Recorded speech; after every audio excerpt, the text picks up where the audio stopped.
Sam Taylor, That's right. Head of Group Commercial Marketing at Direct Line, where you've been for almost 6 years, worked client-side for more than 15 years, including T-Mobile, Gumtree, and Nuffield Health. And you've got a clutch of IPA effectiveness awards, dominated by TV, I think. Dominated by TV. Okay, right. Stop it.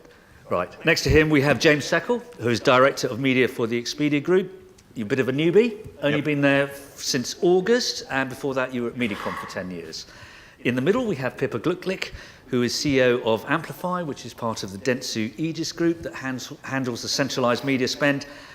Pippa has been in agencies nearly all her working life, as far back as your LinkedIn profile goes, I think, including Initiative, Havas, and immediately before your current role, CEO of Starcom UK. Did I miss anything out? No? No. No? Good. Okay. Next to Pippa, we have Jonathan Allen, who's Chief Commercial Officer of C4, publicly owned but commercially funded, as we know from this morning's session, responsible for a revenue line of about £1 billion a year. Actually, I know, it was 960 million according to the Ofcom report. Yeah. You've been there for 7 years, and before that you were Managing Director of OMD UK. And finally, over there, we've got James Seckel. Sorry, we haven't. We've got Todd Gordon, you're not here twice. Director of Programmatic TV at Adobe in New York. You've been there for 2 years, after spells at TubeMogul, Magna Global, and, where else? Mediacom. Right, let's start with kind of the bigger picture, and we're going to start with Sam and James as the advertisers. Do you buy the argument, even if it's not something that you personally experience at your own corporate level, that we are experiencing a media effectiveness crisis generally? Do you buy that argument? I appreciate it may be a little bit hard to, I don't buy it. I think that the needle has been pointing in a different direction in recent years, I think towards the short-termism versus long-termism. But I think it's the effectiveness piece is alive well. Lots of brands are investing in it. We obviously do, and focus a lot on the balance of the short and the long term. But I think effectiveness as a thing, I think it's high on the radar, it's high on the agenda. I think I think all day long, if you can pick effectiveness over efficiency, that's the key thing. Okay. And I think moving money into driving long-term effectiveness rather than short-term optimization efficiency is the key. Because efficiency is something you can game in the short term. Yes. Yeah. Most efficient marketing spend is a zero. Right. Okay. But not for long. But not for long. James, efficiency, effectiveness. Short answer would be across some markets, namely, well, for us, US, Canada, parts of Asia, starting to in the UK. We are really understanding the media effectiveness. Yeah.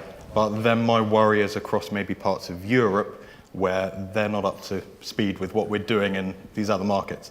Now, my job as media director is to understand the efficiency of our TV in all of our markets.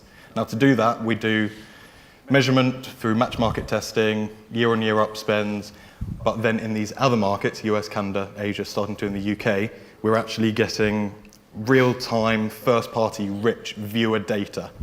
And we can match that up with our customer data. Right. And from that, we can actually see what the efficiency is. What's the difference between the US and the UK and, say, Europe? Because they are all effectively what you might call developed or well-advanced markets. So in the US, we have a number of partners out there, and we are getting the exact viewer data, who has seen our advert and who hasn't seen our advert. We're not getting that across the rest of Europe yet. We're having to do match market testing to see what's actually going on. And then from that, as I say, we can see who's seen our advert and purchased travel from Expedia and who hasn't seen our advert and still purchased travel. And from that, we can be measuring how that market is working. Okay, and how is that going to play out in the way that you allocate budget, say, to TV? Okay, so we first of all allocate our spend out based on the efficiency of a country, and that is fine. I can prove the efficiency across all countries, whether that's through first-party data or through match market and upspend. But where it really comes into its own with the set-top box data, the connected TV data, is I can optimize my media spend. We're looking at optimizing creatives and second lengths and day parts and the average frequency somebody has to see an advert before they purchase from Expedia. From that, it means we can be constantly improving our advertising, which then means my CMO, with his incremental dollars, which last year was nearly 100 million, he is putting that into those markets, which is actually showing business improvement. So I can show business improvement in those markets, but I'm really struggling to in Europe. And so that's why I'm worried about Europe at the moment. And is that encouraging you to go more short-term in Europe in the way you behave? It's actually encouraging us to be more short-term in every single market, how we act, Right. which I know is going against what has been said earlier and things. But we're finding by concentrating on the short term, we are bringing cash into the business. Right. Pippa, so, I mean, even if James and Sam are disputing the kind of basic premise, there's plenty of evidence that brands are squeezing costs when, even though there is no shortage of media ROI, as, for example, Ubiquity demonstrates very effectively. Is this do you think it's mainly at the level of established brands squeezing their spend? I think, as you were talking about earlier, I mean, it's hard to tell because each brand has its own challenges. Unquestionably, all CMOs are facing this. I think we did at Dentsu this year a study of CMOs, and certainly their single biggest challenge came up was securing long-term investment in order to execute their strategy. And so everybody is focusing on conversion and the bottom of the funnel, as we've been talking about earlier, as opposed to further up. So I don't think, I mean, if you're more of a direct-to-consumer brand, obviously you own much more. You own every single step of the journey, and you're not as reliant or dependent on other retailers or other people to fulfill in the way that more traditional brand advertisers are. But equally, I think that there are challenges for those brands as well, those businesses, because actually they don't necessarily have that brand credibility or that relationship and that trust that some of the more traditional brands are. So I'd say it's fairly well spread, and obviously the disruption that is happening in the economy and in the world generally I think is touching everybody. Yeah. One of the things I think, we can look at the various reasons why some of these things, or perhaps what the solutions may be, or some of the combined. Todd, you talked about the advertising experience. I mean, what is your view of how the advertising experience can be improved? Well, it's interesting. I was listening to the Ubiquity presentation earlier, and those numbers were extremely positive about the ROI that TV is still generating. And I think in a lot of ways, when you think about TV and the effectiveness, from a viewer perspective, the experience of viewing TV content is better than it's ever been. There's more great content being produced, and you have a much greater opportunity to consume that content when and where you want. But when you think about the TV advertising experience, the way TV is planned and measured and bought and sold hasn't kept up with the progress that has been made in terms of viewership. And so I think we have not only a missed opportunity, but a high degree of risk as we don't work as hard as we can as an industry and kind of all parts of the ecosystem represented. What are some of the things, just give me a couple of the things that you would like to see change in that area? I mean, I think we should be doing everything we can to be as respectful as possible of that moment of attention that the consumer is giving you. And so they're giving you your time, which is very valuable. We should all be working as hard as we can to make sure that commercial message is relevant to them, appropriate to the environment, most delivered to them at a frequency that is effective. So not too little so that they don't take an action, but also not so high that it annoys them. Okay. I mean, Jonathan, thank you for being patient. This is probably a good moment then to ask you to talk a little about the Channel 4 contextual platform that we heard about from Alex Mahon earlier this morning. I'd rather talk about. I mean, if that one is about the advertising experience, Yeah. that seems quite critical to me. Yes, listen, I think as an industry in the UK, I think we in TV are extremely thirsty to innovate. I think particularly Channel 4, I think, from an OTT perspective, I think we've got one of the most sophisticated platforms globally in terms of first-party data, converting that through DMP and supply-side platforms, programmatically targeting interest-based demographics, and also the overlays on VOD you can do in terms of interactivity. But most of that is focused on OTT. Again, we are in active dialogue with Sky around AdSmart. We're obviously working with UView, of which But you've got your own. You have got your own AdSmart addressability. Addressability through product. VOD, which obviously is growing. But we want to take that into linear. So UView has that technical capability. Again, we're working through the commercials. We're trying to get Sky on board on the commercials, and that's an ongoing dialogue. So I think we're super focused on delivering. I think optionality and flexibility on television for any advertiser that wants to use television at any level of the funnel. And I think what's important to say is that TV is not just a brand medium.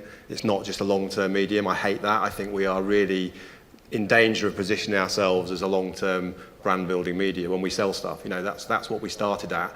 And if you've got a product and you stick it on TV, you will sell loads of stuff. The brand comes for free in a lot of cases. And the contextual is just a next iteration of that, and that's more focused on linear. And we're running a test at the moment. We've done loads of creative campaigns with the likes of Pinterest and McDonald's, where we'd created 40 or 50 ads at quite low cost, and got scripts in Hollyoaks, got forward advice about the TV programs that were coming up, and made the ads to fit directly into the programs. You're making the ads yourself. Yeah, well, we kind of did that, and we sometimes work with creative agencies, sometimes we outsource that externally. And the uplift in recall and effectiveness was fantastic. So I thought, well, this contextual thing kind of works. So how do we do it automatically? So again, lots of AI and data science people who started work on the more OTT VOD service. We were a bit bored and needed something new to do, so they kind of created this little skunk works and came up with this idea, and we're testing it with 3 or 4 clients at the moment. So it's actually been out, so the advertising has gone out, and we're just getting the research back in. So we'll talk about that next year. Okay, Sam. I mean, how do not quite sure where some of your insurance products necessarily fit into that contextual thing. But does lots that of sort floods in Hollyoaks. Sorry? Lots of floods in Hollyoaks. Okay. Car crashes. Whole thing's a car crash, actually. But does that excite you as moving? Yeah, TV well, I mean, forward? Is that something? Would you pay for that? Would you pay? Yeah, I mean, the premium for that? If it delivers against the objectives that we were setting out, every product, every brand has a different objective. Some we have challenges in sort of long-term brand challenges. We have some that are direct line, really strong brand, and we're trying to convert that audience or drive new audiences in for new brands, young people for direct line as an example. So I think everything we're doing using TV as a platform, TV is good at pretty much everything. And that's the thing, whether it be short-term, long-term, premium targeting, niche targeting, mass market targeting. So we will look at it as a platform to deliver many different briefs, of which it does a great job of. Okay. So, I mean, Mike, I think, and various other people have mentioned Les Binet and Peter Field and the kind of 60-40 thing. But are they just talking into a void and is nobody really listening to them? Because they've been talking this for quite a long time, and yet the problem doesn't seem to be going away. I mean, one of the things that's interesting about you, Sam, is you've got your own in-house effectiveness unit. We have, we have an internal team, and we use Ubiquity as to support that team as well. But I think there's a lot of truth in what they're saying. I think obviously there's lots of criticism around it being IPA papers that lean heavily towards TV. But having said that, we believe in it. We've proven the value of TV in the long term. The biggest conundrum we have is the balance of short-term, long-term spend. So we do zero-based budgeting, but we need to then focus on to what degree do you want to grow the business in the short term versus the long term. There's no point in just converting traffic. You need to water the tree as well as pick the fruit. If you do too much watering, you can't afford to pick the fruit. Too much horticultural analogy. It really is. It's really getting that balance. And I think, but the story is true. I mean, we have about a 60-40 mix, brand versus versus direct response. And I think, and that will move based on the way the market moves. James, what's your combination, or does it vary? It varies. I mean, for us, we're a different kind of company. Yeah. We're 20 years old, but we're still growing at a significant rate, and our market that we're operating in is growing at a very quick rate as well. So for our company to grow, we need to constantly be getting cash back into the business. And that's why we have to be concentrating on the short term of converting people, getting them to sales so I can put that cash back into the business for us to be able to spend on growth. Then the fact of, well, you're not concentrating on the long term, we are having strategic long-term thoughts. You know, we are looking at companies to purchase. We're looking at the long term as well. But we do feel, because we are measuring the performance of exactly what's going on here and now with our huge amount of data is our big asset. We can then look after here and now, and that then is helping the long term to some extent. Yeah. But we do need to do a lot more research into the long term.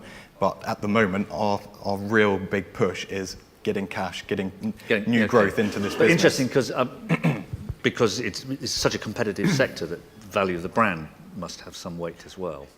Absolutely, but I think part of that is involved in the actual message that you're putting across. And also making sure that we're not just acting as DR buyers, but looking at, you know, going into the big programs, but ensuring that they are efficient for us as well.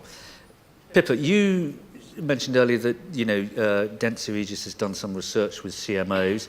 I thought, you know, what Jill Hind at Enders was basically talking about was, I think, if I'm paraphrasing her right, a culture of ignorance and indifference to brand building in the boardroom. Is that something that your CMO research bears out? I think, well, we all know the stats around CMO has the shortest tenure in, you know, at the C-suite, and used to be 18 months, and I don't know if that's still true. It may well be less. I think that, you know, investors are looking at how digital is disrupting more traditional brands. They're looking at shareholder value. And so I think that CMOs are under pressure, as I was saying earlier, to really focus on conversion and not necessarily getting the time to invest. And yet we're hearing from, you know, Sam and James here that you can get the conversion and build a brand at the same time with TV, not necessarily at the same time, but with TV. Yeah, and I would absolutely agree with that. I mean, but I think they're both saying that they're not prioritising the brand's long-term brand building as much as they feel that they should be. And I think that is something that we see, and something our research bore out from CMOs, is that actually not being able to execute their strategy is because of that short-termism the whole time. And I think, and because they're being disrupted by many digital brands that appear to be getting there quicker, or appear to be building, you know, multi-billion-pound businesses purely through digital. And I guess, you know, to pick up on something J.A. was saying earlier, that, and I agree, you know, I'm a big supporter of TV. I guess one of the challenges that TV has is, and we've talked about it earlier as well, is around measurement and you know, particularly linear TV. And I think that's something that is a challenge for the TV industry. So, I mean, is measurement really the nub of the problem then? Is that everything go back to measurement? Do you think? Well, I'll just pick up on that well, point. So TV I think, guy yeah, after so that I think, first. You know, the problem is, I suppose, really proper measurement is difficult. It's always been really difficult, and it's getting more difficult. And I suppose my bone of contention is a little bit that I think potentially some clients, not the, you know, clearly very illuminated clients here, but some clients choose to measure what's easy to measure and count, and not what matters. And because TV clearly is linear, and, you know, there's a big disconnect between watching a TV ad and going to buy something in the shelf in Tesco, it is, you know, it's virtually impossible to directly link that sale to the TV ad, and it always will be. So, you know, the best clients have a multitude of econometric modelling, attribution modelling, brand tracking, and have a suite of tools that can give them, I would say, probably half the answer. But there's still a role for judgment. So I think there's a lot of blind, you know, I've got a spreadsheet, I've got a data match, this gives me that, therefore I'll do more. And there's not enough standing back and saying, is that common sense? You know, what's everything else telling me? So that's my plea, really. And again, you know, the way we sell television now is not to go and talk about how much reach we deliver and all that kind of stuff, or go and sell particularly Channel 4 programs. It's about going to talk to clients about the presentations that Jill and Mike just gave, which is, you know, what's the TV's role in the mix, and how can we help prove the value of us to you by working with you. And the other issue we've got is because Facebook and Google kind of dominate the whole internet, and with their cookies and Facebook likes, and they've infiltrated everywhere, we are a little bit disconnected from client data as well. So we need clients to help us and be a bit more open in terms of the results they get from television than they are being at the moment. And we have the Commercial Growth Fund in which we take equity stakes in businesses, and because we're a shareholder, we get access to the data, and it's phenomenal. And the way that we can then optimize television for their website hits, conversions, all that kind of stuff changes. But we're not able to do that with most clients because of confidentiality worries or Todd, I mean, you've got going to have a slightly different view sitting where you do at Adobe and also in New York. Is Jonathan's kind of plea for a better, different measure, is that really going to strike home? Will clients behave differently and perhaps take more of an open-minded attitude? I think so, and James spoke to some of it before. There's a holy grail of measurement that is very difficult to achieve, but we're starting to be able to understand a lot more about how TV works. And I think a lot of the traditional assumptions that TV is just top of funnel came from pretty much you'd put the spots out there, you'd buy your GRPs, and then it magically would down the road lead to sales. And there wasn't a lot of good data out there to check in along that journey and see what's happening. And in the US to a very high scale, but also increasingly in other markets, you're starting to get that linear TV ad exposure data at the individual level. And that lets you start to see where the individual was exposed or the household was exposed, at what frequency, and then did they take a step in the journey online? Did they take an action online? Did they go to a store or location? Okay. Did they convert? And that starts to give you clues about how TV is working overall. And it gives you a lot more information than you ever had before. Where is this information coming from? Because it sounds like it's, a big deal for the broadcasters if there's more of it. Where is it coming from? So, we're working with a partner called Inscape in the US that has data. They're the data arm of Vizio, who's the number 2 TV manufacturer in the US. But that data exists with the MVPDs as well. So I think in partnership with folks like Sky or other people that own the last mile to the consumer, you can start to understand who was actually reached. And this stuff is still very hard. It's not census level data. It's not a replacement for the currency in the market, but it starts to give you insights into how TV is working and how it interacts with other touch points in a way that we just never had before. Yeah. Okay, let me just go back to Sam and James here. Can the duopoly build brands? So can you build a brand on Google and Facebook, or YouTube and Facebook? I think you can help build brands with Google and Facebook. I think you can help build brands with all different media owners. I think that the opportunity that TV provides is a different opportunity. It's a full screen experience, I think, which in households where if you're really trying to launch a brand, which all the new startups and the D2Cs are doing. I saw the other day the new Peloton advert thinking launching in the UK straight onto TV.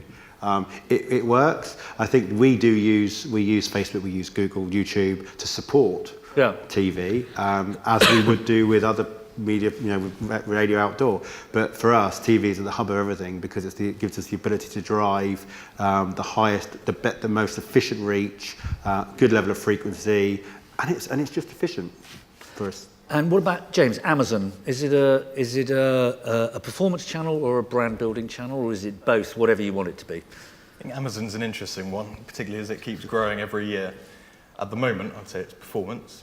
It's very much kind of using it as signposting for your products. But what's really interesting for us about them is the fact that they're buying up, or I'm not sure if they've completed the purchase of these sports channels over in the US and their TVs and things.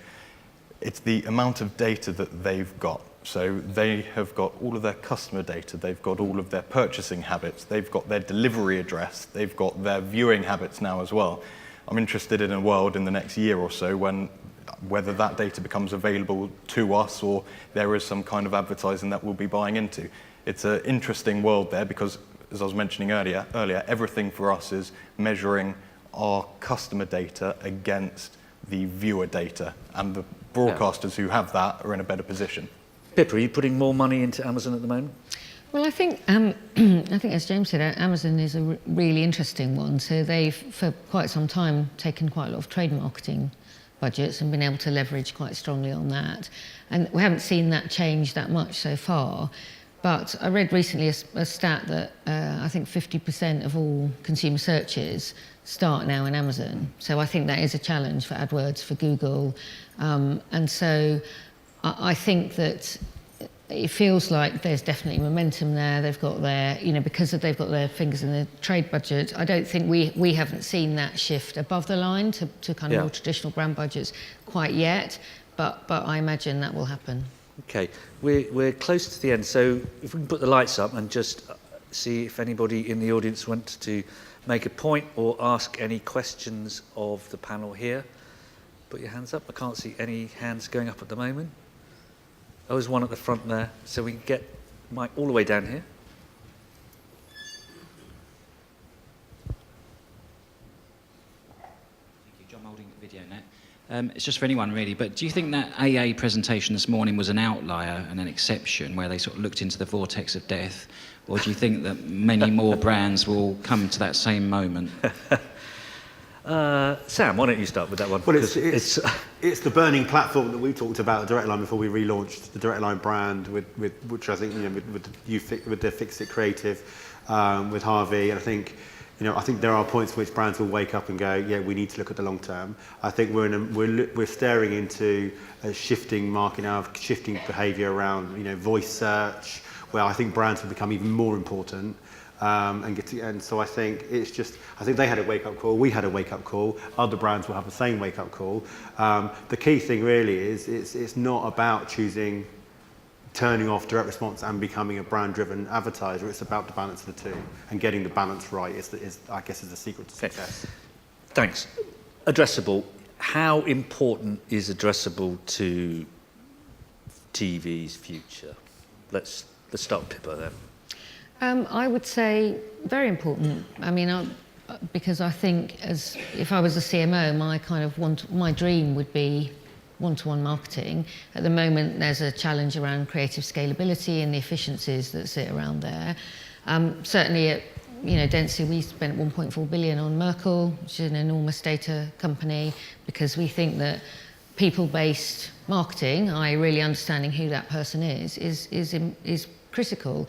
I think TV does a fantastic job, and certainly with some of the platforms that we have at Dentsu, we're really, it's limited what we can do within Addressable, but we're having lots of conversations around that. But just even the deep understanding that we have already through that platform is important. But is it coming fast enough, though, Addressable, in this country?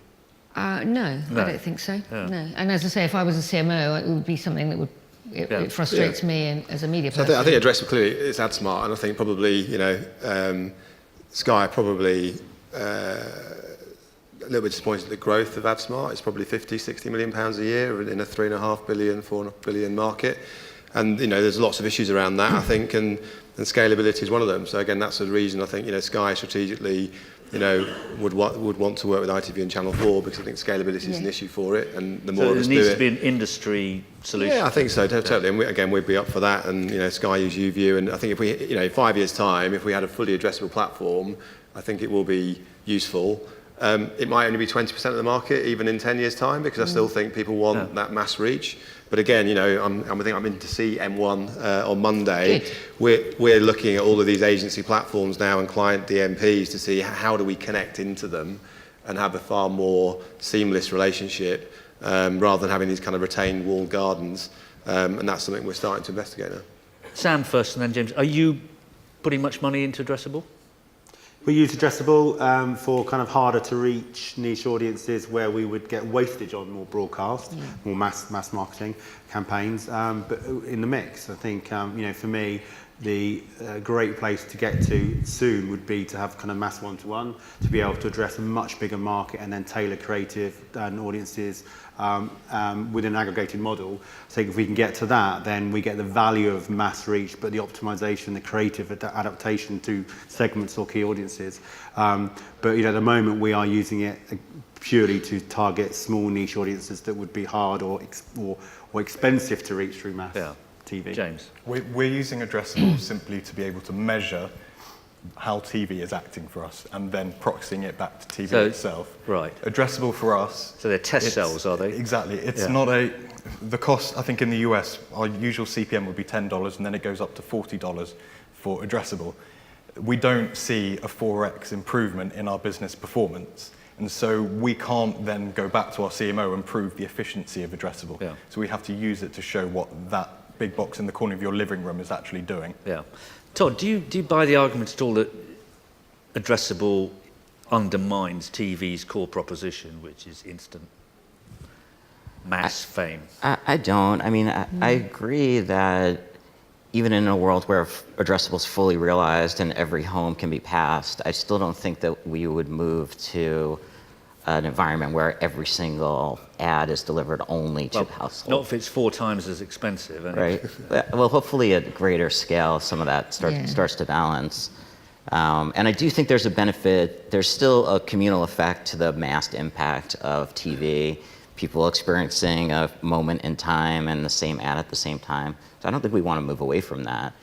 But when you think about clients that have strong first-party data and a strong understanding of who their clients are, the ability to use that on a more one-to-one basis into TV kind of gives you everything that you want from the impact of TV on that screen in the living room with the targetability. So I think it's a big part of what clients come to us at Adobe to do, but it needs to be done in balance with what you're doing across your media mix. So if everybody does it, it's not a good thing necessarily, but... I think for similar reasons, if you have a brand that could be reached effectively in a traditional linear approach, that's going to be more efficient. You should do that first, but there's many other people that are harder to reach. Or there's times where getting to an effective frequency against a desired audience to get to the conversion is very difficult to do using linear alone, where if you layer Addressable on top of that, you can... Okay. All right. Final question, and very quickly along from this direction. This time next year, will we still be hand-wringing collectively as an industry, or will we have found more reasons to be cheerful? Sam?